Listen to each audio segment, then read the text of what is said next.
आंगन बैठल सासु झारी बोले बोलिया बोले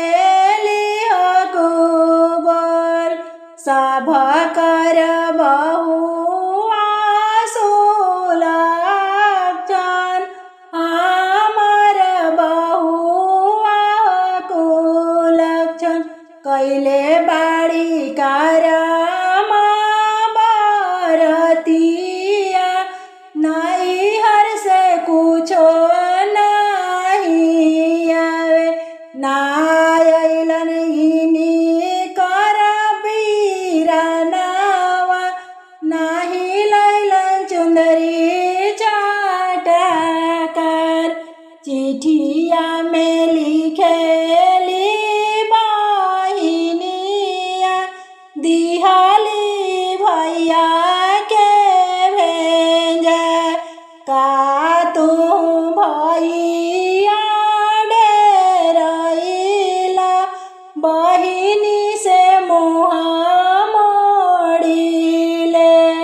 काहे नाही अइला हमारा देशवा सासु मरली में हाजर चिठिया जे पढ़ेला नया अपन भैया नए ना गिरता रे लोर जे कर बहिनी हो दुलारी ऊ कैसे सहे मेहनजर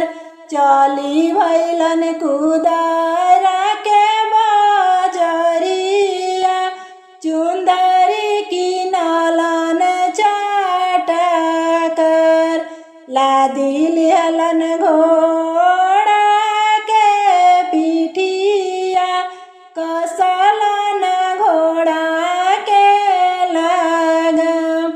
घोड़ा दौड़ैलन बहिनी के देशवा